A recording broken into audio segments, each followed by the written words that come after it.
Well, it's been 6 months since I got the Apple iPhone 12, and this has been the main phone that I've been using over the past 6 months because of its camera system, design, and the Apple ecosystem. So let's dive into some of my favorite things about the iPhone 12 with some downsides about the device along the way. And first up, I want to talk about MagSafe. MagSafe is both a new charging standard for the iPhone as well as a new way to accessorize your iPhone. It uses magnets to precisely align the MagSafe wireless charger, sold separately, to the iPhone 12 so you can be confident that it's on the charger correctly. And after using it for 6 months, I gotta say, it solved one of the main problems I've had and most people I think have had when they've used a wireless charger, where you don't perfectly align your phone on the charger. And then you wake up the next morning and you find out your phone didn't charge. MagSafe also enables new accessories for your iPhone like a wallet attachment or something like the new Belkin wireless charger stand, which has a place to stick your iPhone, AirPods, and Apple Watch. Another new thing with the iPhone 12 is its design. Apple went back to the classic flat edges it originally debuted with the iPhone 4, which came out in 2010. It's not as comfortable to hold as Apple's rounded sides in my experience, but the aesthetic of the phone is nice. The iPhone 12 also saw weight reduction, which is a big deal and makes the phone feel really nice to hold for long periods of time, with it weighing 164 grams. It's not as lightweight as something like my Pixel 5, but it still feels nice and it doesn't feel too heavy to hold. The screen is still 60 Hz, which I'm hoping at this point Apple would have at least upped it to 90 Hz, but the animations are so smooth on iOS, it does make it less noticeable that you're on a 60 Hz display. Apple did upgrade the screen panel to OLED for the 12, so blacks look pure black, and overall the OLED panel looks really good, and I've had no issues with it. Next up, battery life.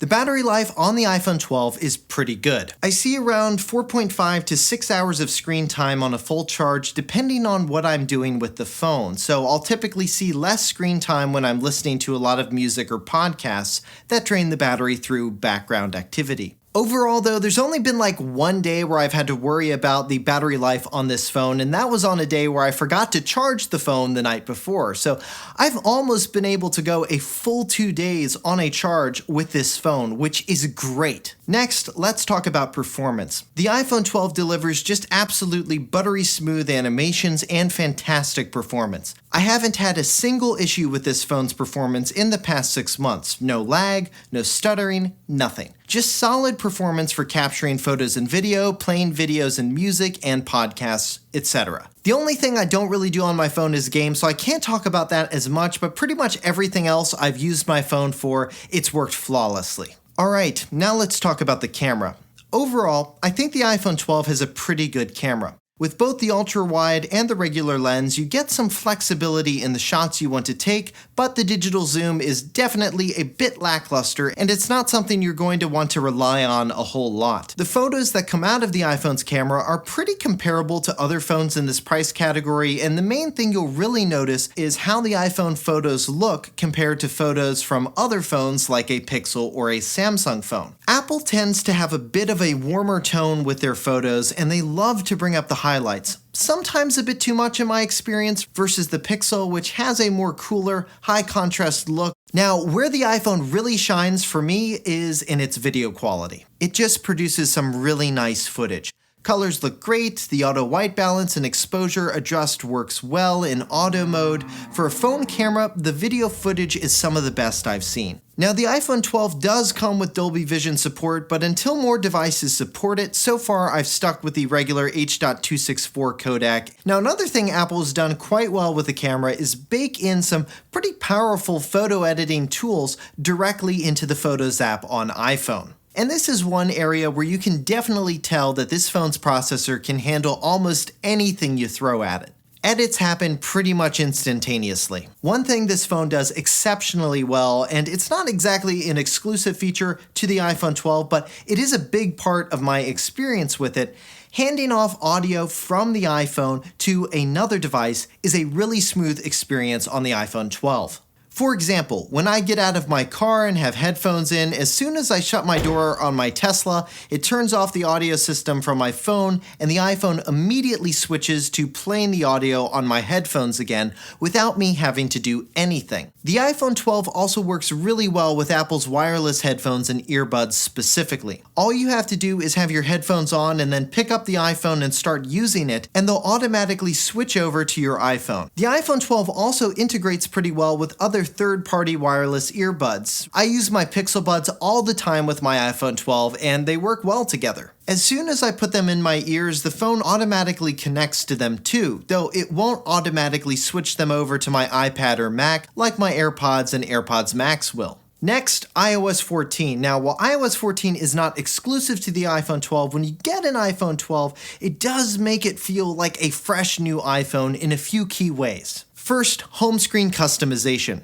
With widgets and the app library feature, which basically allows you to not have any more multiple pages of home screens, it makes this phone feel new and not as bogged down by previous iOS customization restrictions. iOS 14 has also gotten subsequent updates over the past 6 months, and that's just another benefit of having an iPhone. You do get updates directly from Apple in a timely manner, which is not always the case if you have an Android phone, though that has been getting better from some of the big phones from big manufacturers like Samsung, OnePlus, and of course Google with the Pixel 5, which we just recently reviewed. The iPhone 12 can now pair with Apple's new AirTags thanks to a software update and utilizing the U1 ultra-wideband chip found in the iPhone 12 as well as the iPhone 11. It allows you to precisely find the location of an AirTag or tap a HomePod Mini to transfer music from the phone to the HomePod, which works really well. Also, thanks to a new software update, you can utilize an Apple Watch to unlock your iPhone when you're wearing a mask. Now, you'll notice a pattern here. All of the recent software updates of late make the iPhone work better with other Apple products, and that's one of the main reasons in 2021 to get or upgrade to a new iPhone: the Apple ecosystem. The iPhone 12 is one of the gateways into the Apple ecosystem. With it, you can get all of your text messages on your other Apple devices like iPad. So to all of your friends who have iPhones, you'll show up as a blue bubble, not a green bubble, and that doesn't really matter to me at all, but it may have ramifications for you, especially with your family or at school. And Apple knows this. It's using a bit of psychology and sociology to create an atmosphere of the haves and the have-nots. And that's why iMessage does not exist on Android. Not only can you get texts on your other devices, but you can also make and receive phone calls from a Mac, iPad, Apple Watch, or HomePod Mini, and Apple makes it ridiculously easy to be able to transfer a call from one Apple device to another. The same is true with AirPlay, the proprietary tech that Apple uses to be able to stream media from one Apple device to another. You can AirPlay pretty much anything on your iPhone to an Apple TV, and if you have a HomePod Mini or AirPlay 2 enabled speaker like a Sonos or Bose speaker, or like my Onkyo receiver, it's really easy to create speaker groups on the fly and move music from one speaker to another. The other two accessories that make my iPhone even better are the Apple Watch and AirTags. Now, the Apple Watch, it's just basically an extension of your iPhone. It helps me screen notifications, tracks my fitness, shows me the time and the current weather, does sleep tracking, and more. AirTags are a brand new accessory for your iPhone and allows you to attach them to things like keys or luggage, and the iPhone 12 will use its U1 chip to give you that precise location of that item. And the cool thing is Apple uses the iPhone 12's Taptic engine to buzz the phone when you get closer to the AirTag, and it gets more intense as you hone in on your AirTag. Alright, so those are all the things I really like about the iPhone 12, and before we get to downsides, I want to talk about one thing that is new with the iPhone 12 that for me isn't really a plus or a minus, and that's Apple removing the 5-watt charger from the iPhone box. I think Apple made the right call here. It's very likely when people get an iPhone 12, they'll already have a charger they can use to charge their phone, and the 5-watt chargers that Apple was putting in these iPhone boxes anyways are just horrible. They're terrible. You shouldn't use them to charge your iPhone if you want it to charge quickly. You should use a 20 or 18-watt charger, not a 5-watt charger. So I don't miss these things at all, and I think it was the right call. Now let's talk about the downsides with the iPhone 12, and first up, music.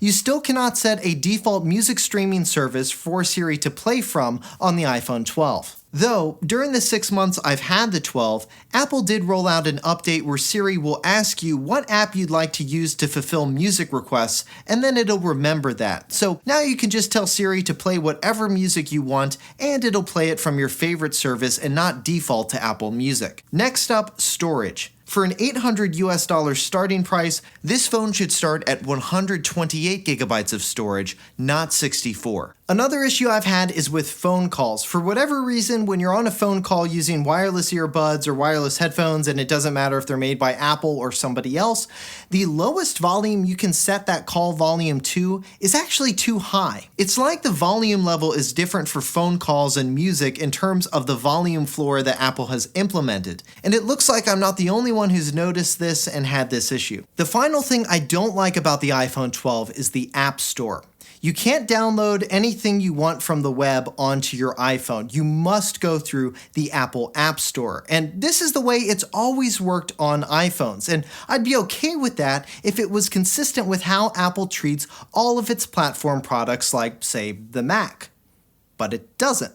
I can download whatever I want from the web on my Mac without being required to go through the Mac App Store. So why is the iPhone any different? Is it a security thing? Is the Mac less secure than the iPhone? Well, we now know the answer to that question thanks to the Epic Games vs. Apple lawsuit. When asked if they thought the Mac was less secure than the iPhone during deposition in the lawsuit, Apple executives said the Mac is just as secure as the iPhone. So if the iPhone is no more secure than the Mac, as stated by Apple's own executives, the only other reason I can think of why Apple would keep forcing everyone to download anything on an iPhone through the App Store is because of revenue. Because Apple gets a percentage cut for all subscriptions sold by major companies on the App Store. And if that's the decision and that's the reasoning behind it, I'd argue that that decision is harming the experience on the iPhone. Now that's just my opinion on Apple's App Store policies, and I know this is a heated subject, so let me know in the comments what you think. Should Apple open up the iPhone and make it more like the Mac? I'm interested to see what people think. Alright, so those are the pluses and minuses when it comes to the iPhone 12 experience. Now, do I recommend getting an iPhone 12? Yes.